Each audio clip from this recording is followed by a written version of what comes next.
with confidence. This business advising session is being presented by the Illinois Restaurant Association in partnership with the Cook County Small Business Source.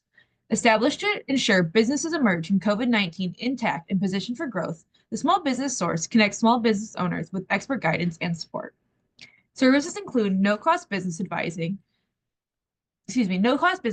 resources, and events that connect small business owners with a community of advisors. If you're interested in one of our advisors reaching out one-on-one for further business advising, sign up at cookcountysmallbiz.org. It's free and easy to sign up. For today's business advising session, we encourage you to ask questions. We'll have a Q&A session at the end of the presentation. You can either come off of mute and ask your questions or post them in the chat and I will read them out. We also have a team here from the IRA to assist with further questions. At this time, I'd like to introduce our panelists, Deanna Chang, Principal, and Chad McCoy, Principal at Plant Moran. Deanna and Chad, please take it away. Thanks, Allison. Welcome, everyone, and thank you for joining us today for some key updates as we go into tax season. I know Chad, I think has some slides he's going to pull up. But in the meantime, my name's Deanna Chang. I'm a principal with Plant Moran and the assistant treasurer for the Illinois Restaurant Association. And joining me today is Chad McCoy, a tax partner in our restaurant practice, he will be the one taking you through the majority of today's agenda. But before diving straight into the tax portion of the agenda today, I wanted to go over a brief overview of who we are for those of you who are new to Plant Moran. So we are among the nation's largest certified public accounting and business advisory firms, and actually just celebrated our 100th anniversary last year. And we like to be a one-stop shop for our clients and can provide audit, tax, business consulting, and wealth management services.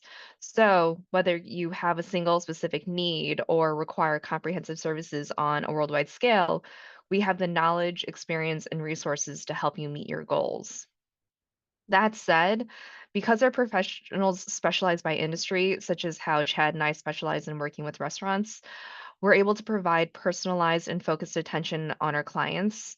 You would have a consistent and dedicated team of industry experts working directly with you who have the full resources of the firm behind them.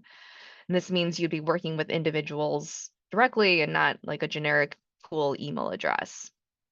So a couple slides that we went through of the firm's overall capabilities, as well as our industry experiences as it relates to the food and beverage industry. As you can see, we have a very strong practice, which include some of you in the room today, and it allows us to provide the highest quality of service for our clients. And a lot of this information you can find on our website, or you can reach out to Chad or myself, and we can send this to you as well. So moving on to the part of the call I know you're all here for, I'm going to pass the meeting along to Chad to take us through today's agenda covering key tax deadlines and filing requirements, important tax considerations, a tax credits and incentives update, info on the Corporate Transparency Act, tips for preparing and filing taxes, and as Allison noted, we have time built in for questions, and you can feel free to ask them at the end, drop them in the chat, or just come off mute as they come up. So without further ado, the floor is yours, Chad. Thanks, Deanna. And thanks for everyone for being here and who will watch this recording at a later time. I know it's certainly this is my kind of a Super Bowl type of year, the tax season filings. Not always everyone's most excited. Sometimes people will dread it, but I like to walk into tax season with a little bit of excitement, looking back on how clients are doing, and hopefully having great years or working through some issues to focus on. And hopefully today, as we kind of walk through, you can take away some simple items that you may already be aware of, and then a couple other key items to be on the lookout for as you're going forward in 2025 and beyond. So without further ado, key tax deadlines and filing requirements. Again, some of these things hopefully are very ingrained in your mind already. Just a reminder of the filing deadlines. The 1099s were due that you're issuing to all of your vendors January 31st, a few weeks ago. Partnerships and S corporations, so your flow through entities are due. Your initial due date is March 17th. C corporations and individuals, April 15th, which is the the main deadline that most people are thinking about in tax season. So not necessarily everyone files by those due dates, and majority of our clients, as books and records, maybe it takes a little bit longer to get things put finalized. Maybe there's an audit they have to work through, or just information to their tax advisor. A lot of clients do go on tax extension. I will say, obviously an extension to file is not an extension to pay. You may have heard that before. And then the other thing is, I have a number of clients or new ones who have a fear that because if they extend their return, that it's going to open them up for a large IRS audit. That is not the case. It is very common. There are a large number of clients that do extend. So I would say, the getting everything correct is the number one priority, and making sure that you're filing the appropriate information is more important than filing by the initial due date. Still get that extension in, but that's just something to keep in mind. Accuracy is more important than timeliness on the actual filing of the returns. So a couple of things, and we'll go through important considerations related to the current tax rules, what's expected to potentially expire, and then we will go through, as we have a new president as of a few weeks ago. There is a new House, new Senate, all of those things. What does that mean for your business? What things can you expect to change on a go-forward basis? So we're going to talk a little bit about those items, but we're really going to start with what we know today, and where things sit. So as of right now, the number one thing, that a lot of our businesses, especially if you bought furnitures and fixtures, if you did some renovations to your location in the past, taking advantage of that bonus depreciation, it is at 60% of the original cost. You might remember a couple of years ago, and for a number of years, you were able to expense 100% of those expenditures. Now it's at 60%, and it does reduce 20% per year until all the way down to 0%. That is the current law. That's how it's going to kind of go, and we'll go into whether or not we think that's going to change. There have been increases to IRS resources enforcement. Now, some of that's been rolled back in recent weeks and in recent days, but we still, and we'll go into this a little bit more in detail, we do still think that there will be an uptick in very focused audits. We have seen an uptick in audits in the last couple of years, and we don't anticipate that to change. So what does that mean for you? So in addition, what is looming expiration dates? Well, the Tax Cuts and Jobs Act, which was enacted back in 2017 and effective in 2018, a lot of those provisions are expected to sunset in 2025. So in the current law, if nothing were to get passed, if nothing to get done, most of the beneficial taxpayer provisions are going to roll back to rules prior to those years. The ones that are impacting you the most would be the state and local tax deduction. It is limited to $10,000 per individual filer. That cap is expected to go away. Our tax brackets were all reduced. So every tax bracket essentially was lowered to a lower rate. If nothing were to happen, those will all uptick slightly in 2026. And then one on all of you flow-through restaurants and locations, that 20% deduction that you're getting on your income, that is set to expire as of the end of 2025, if nothing else were to occur. And I know I touched on this on the IRS enforcement. Again, there's been a lot of rollback of hirings here in recent weeks and recent days. However, there is still areas of focus that we've seen an uptick and expect to have a more focused agenda for the IRS. And generally, that is they are increasingly focused on partnerships, high net worth individuals, and anyone claiming a specialty tax credit, like the employee retention credit. Obviously, there's still a little bit of time to, if you have not filed for 2021, to claim that. There has been some heightened scrutiny around that. And then the research and development cost, there is a tax credit, may not be as applicable to this audience, but in case it is, that is one that has gotten a little bit more attention in recent years. So I guess, what does that mean for you, and how can you kind of prepare yourself? Because you don't want to prepare yourself for the potential of an audit. So inevitably, there's still less than 2% partnerships that get filed that have an audit each year. They are very selective. It is a very low chance of likelihood.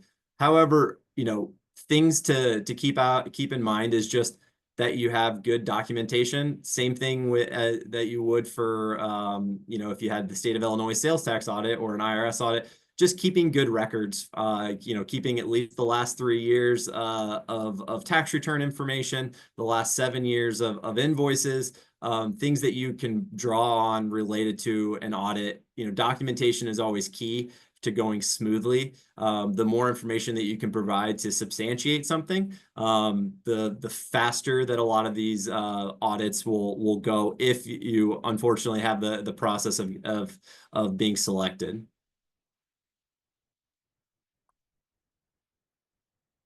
So looking ahead, the only thing constant is change. Taxes are continuously an evolving landscape, whether it is a large overhaul like we saw in 2017, or something within the margins that gets impacted year over year, whether it's a specific industry like restaurants and entertainment, or real estate, or what have you. There is always something that is going to get changed slightly, especially in presidential election cycles. We don't expect that to be any different, especially with the expectation of, or with the current law set to expire. Things are already in the works. Things are already in the works in the House and the Senate. Both of them have their versions of a tax bill. And the way that you might start seeing some things getting done is through budget resolution process. There is a deadline in March. So here in the next couple of weeks, you'll probably start hearing a lot more, if you haven't already, of what's going to get extended, what's included in that budget resolution process, what's going to get pushed to a separate bill, and how does that impact you? Again, because of where we saw the presidency go and the House and the Senate, the current law was passed by a Republican president, House, and Senate. So we expect a lot of potentially the same, but it's not a guarantee that all things that were in the previous bill will get extended, because there are different members of Congress, different appetites for what spending looks like and what things get passed. And it's never, as all of you know, it is never predictable on what could happen in the U.S. government, in the Illinois government. We always just have to be aware and talk to the Illinois Restaurant Association, talk to the National Restaurant Association, getting out ahead of some of these things and how it impacts your business. So, I won't spend a lot of time on this because we've already touched on it, but tax legislation is set to expire. Those tax rates for individuals set to come back. The highest rate right now is 37%. It's supposed to revert back to 39.6. There is no $10,000 limit on state and local tax deductions any longer after this year in current law. And then the 20% deduction for 199A, which is qualified business income, is set to expire. So again, I'm not going to sit on that for a long time because I do think that a number of these things will get extended. So we don't have a ton of information on what the final bill will get passed and what it looks like, but here are some agenda items that came out particularly on the campaign trail, and you've seen more of them come to fruition in recent weeks, particularly with the tariffs that have been imposed by President Trump. So a couple of items: the corporate tax rate's 21% for C corporations. President Trump had talked about lowering that to 20%.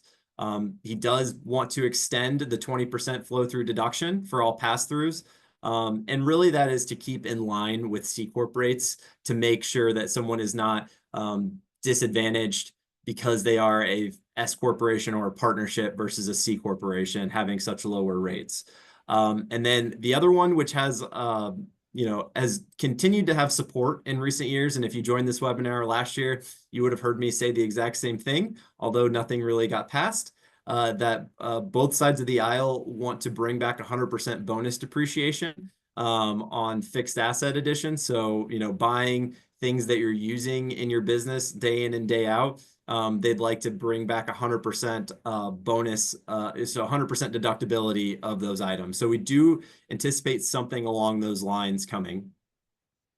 And then real quick, the tax plan for individuals, for a lot of promises of eliminate income taxes on tips, on overtime pay, on U.S. citizens working abroad, what those look like. It's starting to come a little bit together, but still unclear how that's going to shake out in a final bill process. And there's a lot of scrutiny on some of these items on whether or not they could actually get passed in the budget reconciliation process or a future bill. So here's what we are anticipating for businesses on what's the current law and what's the most likely outcome. So 20% deduction for pass-throughs, we anticipate that is going to get extended. That has really been consistent across all messaging that is anticipated to continue for flow through businesses, get that 20% benefit of a deduction and not roll back to the previous rules. Another one is, as stated, the 100% bonus depreciation. That is really expected to come back to 100%, 60% this year, in 2024, 40% in 2025, but it is expected to go back to 100% expensing.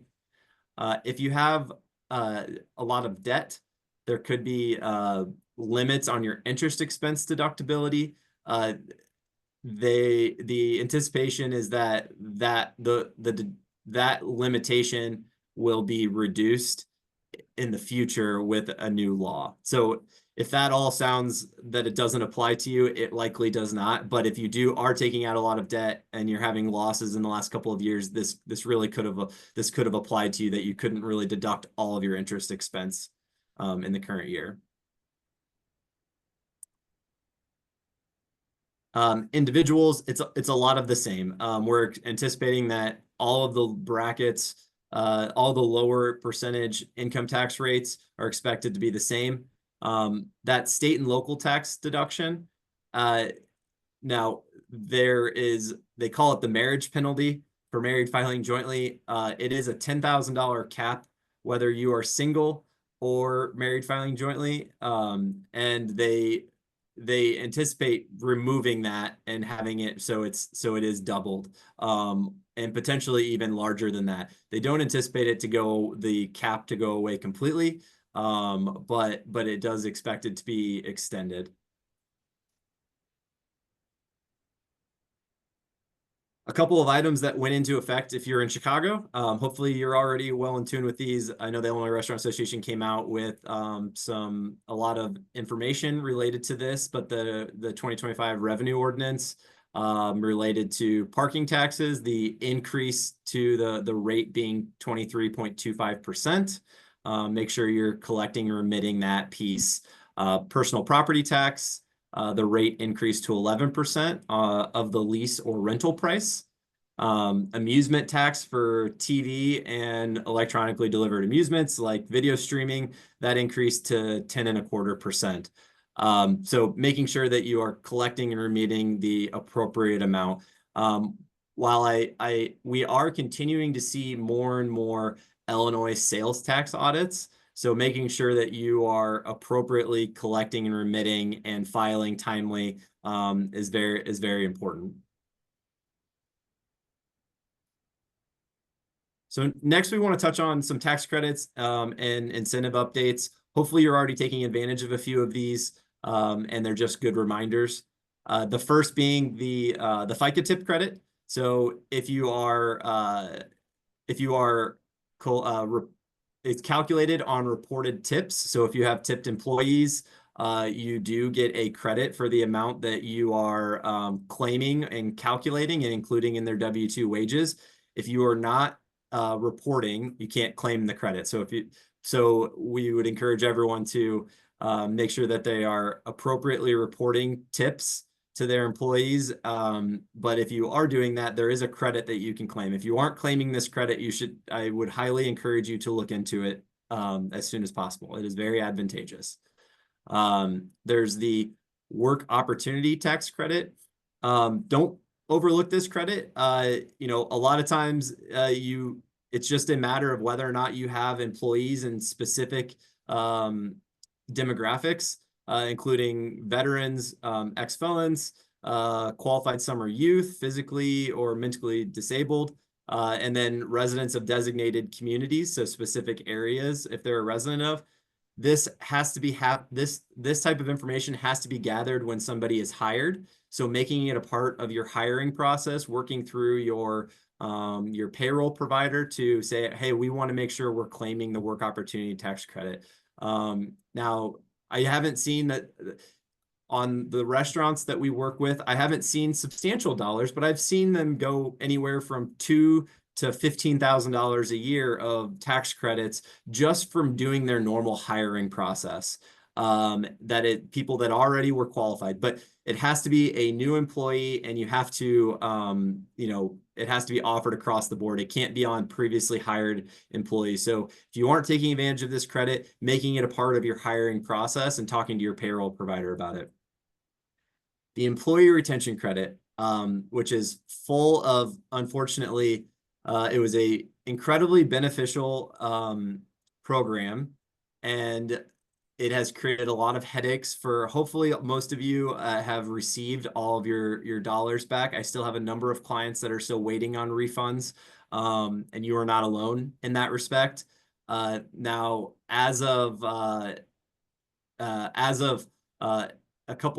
a month ago, in December, it was estimated there were 1.4 million claims still waiting to be processed, which is substantial, and it is lower than it was. And we are seeing some of our clients actually receiving some of those claims.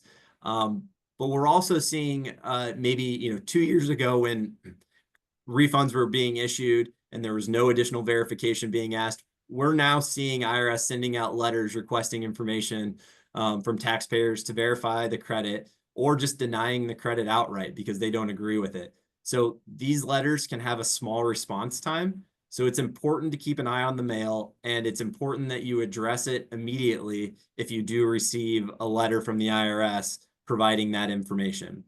Now, what can you do now? So I should still say that if you have not filed for 2021, you have until April 15th. Now, I did say there's 1.4 million claims backlog, so it will be some time likely that until you see those dollars.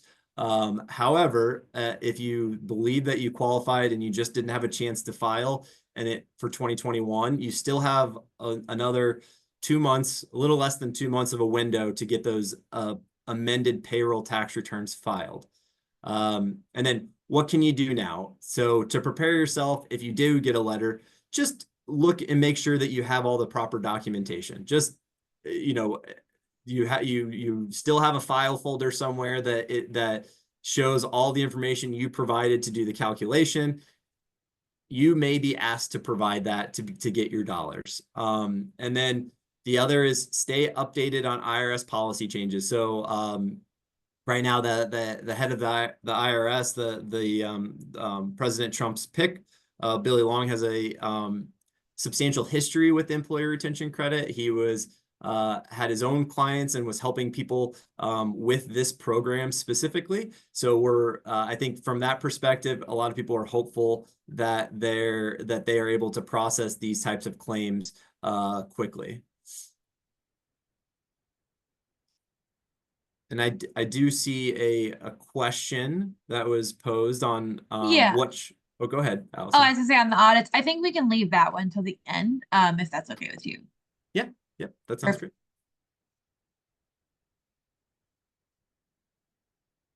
So other items to keep in mind, Illinois Enterprise Zone program, if you are building, have a build out, and if you're within one of these qualified zones, I would encourage you just to go to this website and identify if your restaurant or a future restaurant that you're planning to open is in one of these zones.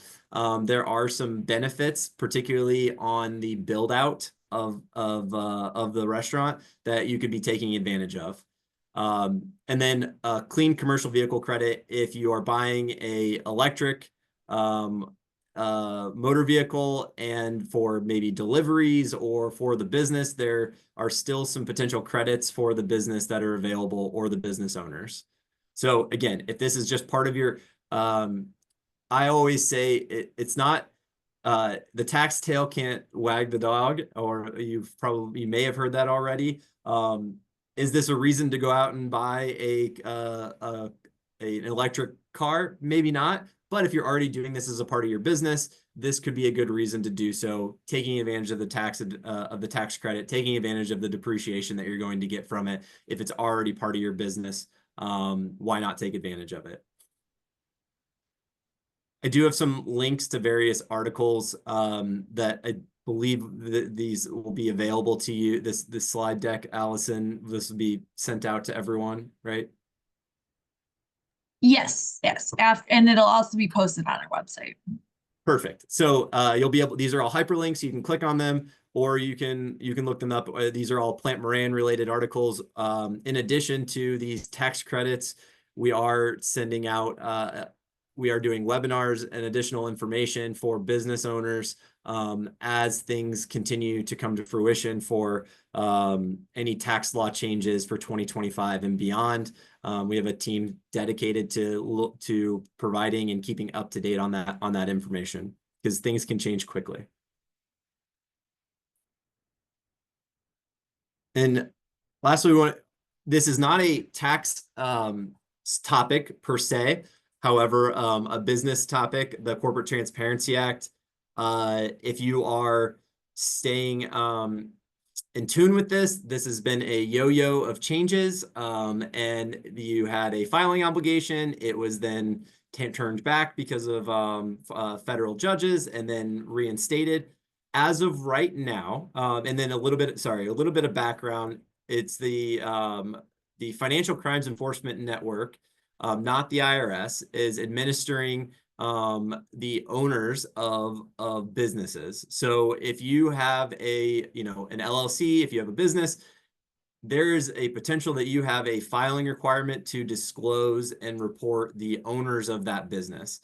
Now, again, this is a legal determination, not a tax or accountant determination. So I would reach out to your attorney and that helped you start your business to ask, hey, is this something that we need to worry about? There are substantial fines for not complying. And as it stands right now, there are the filing requirement has come back. So it's a very broad concept of legal entities. There are a lot of exemptions. But essentially, if you have a beneficial owner, if anyone owns more than 25% or has substantial control, you potentially or likely have a filing requirement. The original due date to file for entities that were formed before last year, so anything before December 31st, 2023, the filing requirement was January 1st of 25, so this year. Now, there was a lot of flurry at the end of last year. This was ended, and as of yesterday, and I haven't seen anything come out today because it constantly is changing, but as of yesterday, the filing requirement due date is March 21st. That was reinstated by a Texas judge yesterday, who lifted a stay order. So it's possible that if you haven't done this, to start looking into and as soon as possible to see if it matters for your business.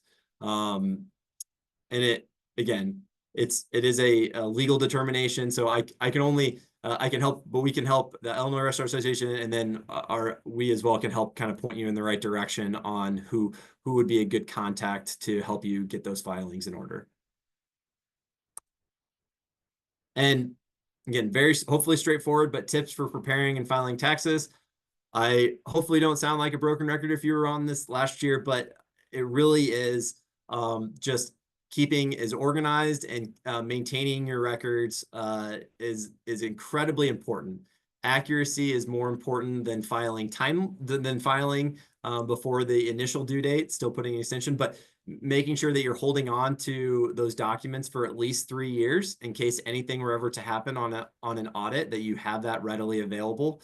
You know, hopefully you're choosing a qualified tax preparer that you feel confident that they're filing things appropriately. And that, you know, if they're not, ask questions, ask for different referrals, taking advantage of the things that you can, asking them what you can be doing differently for your business. Those are all great questions to be asking your tax preparer if they're not coming to you proactively. And then lastly, filing and paying taxes on time. This applies to federal, state, sales tax, income tax, all the above. Interest and penalties become very extensive. You know, for income taxes for the state of Illinois, if you're over 31 days late, it's a 10% penalty of the amount due plus interest continues to accrue. That is a very substantial number, and it starts to compile and compact pretty quickly. If you are behind, the state of Illinois there are different payment programs that you can work through. And I would encourage you to try and reach out and understand those with Illinois. So that was the main overview. I know that there are some questions, but I don't know, Allison, if we want to run through some of those. Perfect. Yeah, I'll go ahead and ask them. And then if there's any more, feel free to keep asking them in the chat. So the first one, what usually triggers a tax audit for a restaurant? Good question. So anytime that so we have seen IRS audits being triggered because the 1099, the sales dollars that you receive from credit cards don't equal out to line one sales income. Now, that's readily explainable, but we do see that audit pretty frequently, that hey, your 1099K did not tie to the revenue. Well, if you have cash sales, you have other sales, that it's likely that that's not going to tie out. So, but we do see that if it is an IRS audit, and for also if your FICA tip credit is if your tips are, you know, substantial, it may cause a payroll tax audit that you're not claiming, or you're not paying the appropriate level of wages to individuals. Those are really the main ones that we see the tax audits for a restaurant kind of coming to fruition. And then otherwise there is a random selection, but that is much more unlikely. Perfect. Thanks for that. Yep. Oh, sorry, did you have more to add, or? No, that's it. Perfect. Okay. So the next question, what's the first thing I should do if I'm audited? Contact your tax preparer. So get them on board, tell them the year that's being audited. I would also, usually when you get an IRS audit letter, it says contact this IRS auditor within 30 days. Contact them. It doesn't mean that you have to provide information right then. Just contact them, let them know that you've received the letter, and schedule a call with them to just see what the background is of what they're looking into for the audit. They may not provide specific details. A lot of times they'll just say, oh, it's a general audit, but they are looking at something specific. So it's helpful to work with your tax advisor to make sure, you know, that if they've had experience with with IRS audits in the past, that they can help guide you in that process. But it hopefully should be quick and painless. If you have good record keeping, if you've kept the last 3 years, it's just re-providing the information that you've provided to your tax preparer. So, but that would be the main thing. Don't ignore the letter.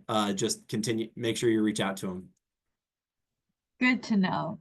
Another question, this is about the ERC. Is it worth filing an ERC claim if the backlog is so long? It's a great question. I think that, yes, I think it's worth understanding what your benefit is. Because the dollar benefit has been substantial for a number of restaurants. And although there is a substantial backlog, we are seeing payments coming out. If you are owed the money, you should file. But again, you might have to, there is that long backlog, so it could be a number up to a year, maybe longer, until you start seeing those refunds. Good to know. And then another question, what are the penalties for a late BOI? I think that's in reference to the Corporate Transparency Act. Yep. Let me double check. I believe it is up to $591 per day, I think, or $600 per day. And then I think it could go up to criminal penalties of up to $10,000 or 2 years of imprisonment. Now, for willful violations, now I think that those, if someone's willful in avoiding, so it's more likely that you have the civil penalties, which can be the $600 just under $600 per day. Gotcha. Okay, I think that's the end of our questions. Thank you so much for answering those. And then thank you to everyone who attended. I'd like to thank you again, Deanna Chang, Principal, and Chad McCoy, Partner with Plant Moran. I'd also like to thank the Cook County Small Business Source for their continued support. And then, as you mentioned earlier, after this session, attendees will receive an email with links to the recording and then the presentation. So you can click those links and kind of see the information that Chad shared. So thank you everyone who attended. Thank you again to our host and have a great day. Thank you.